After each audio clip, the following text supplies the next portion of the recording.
පැවතිච්ච අරගලේ වෙලාවේ එක කෙනෙක් කිව්වා දැන් බෞද්ධ බලය ඉවරයි. මට හිතෙනවා දැන් මේ වේගන යන දේවල් බැලුවහම මේ බෞද්ධ බලය ඉවරයි කියලා කිව්වේ මේකටද කියලා. පාසල් විෂය මාලාවෙන් බුද්ධ ධර්මයේ විෂයට ලොකු තැනක් තිබුණා. මේ බහු ආගමික බහු ජාතික රටක් නිසා බෞද්ධ විෂයට අපි භාගයක් තියුණා මේත අනිත් භාගය අනිත් ආගම් වලට දෙමු කියලා කියනවා. කවුද මේ කියන්නේ? බුද්ධ ශාසන අමාත්‍යවරයා. බුද්ධ ශාසන අමාත්‍යකම මොකුත් නැහැ. සම්පූර්ණව තිවිච්ච බුද්ධ ශාසන ඇමතිකම දැන් කෑල්ලක් විතරයි. බුද්ධ ශාසන අමාත්‍යවරයා මේ ප්‍රකාශ කරන්නේ 100%ක් තිවිච්ච බුද්ධ ආගම 150ට අඩු කරන්න ඕන. ඔය දෙක කරන්න බුද්ධ ශාසන ඇමතිවරයෙක් ඕනෙත් නැහනේ. පහුගිය දවස්වල එකපාරටම හඬක් ආවා ඉතිහාස විෂය අයින් කරනවායි කියලා. අධ්‍යාපන ඇමතිවරිය කියනවා නෑ නෑ ඉතිහාසය අයින් කරන්නේ නෑ. ජනාධිපතිතුමත් කිව්වා ඒක ඉතිහාසය අපි අයින් කරනවාද? එහෙම කරනවාද? නමුත් අතිරේක විෂයක් හැටියට දානවා කියන්නේ මේ ඉතිහාසය ඈඩ් කරන එක.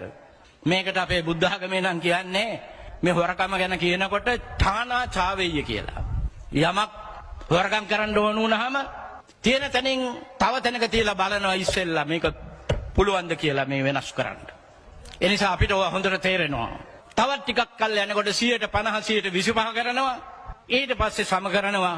ඊට පස්සේ අහෝසි කරනවා. මට හිතෙනවා මට දැනෙනවා මේ යන විදිහ. අද අපිට පේනවා ඇතැම් ආගමික නායකයන්ට ඕන කරන විදිහට අපේ රට ගෙනියන්න දඟලනවා කියලා. බෞද්ධ භික්ෂුන් වහන්සේලා නිහඬ කරලා මම අපේ රටේ ගරු ජනාධිපතිතුමාට ඊටාම කරුණාවෙන් සිහිපත් කරනවා. මේ කල කෙටි කාලය තුල ඔබතුමා මේ රටේ ජනතාවගේ ජන ප්‍රසාදයේ පිණිස කටයුතු කළා නම් බොහොම අඩුයි. ඔබතුමාට කාලය තියෙනවා තව වසර 4ක්.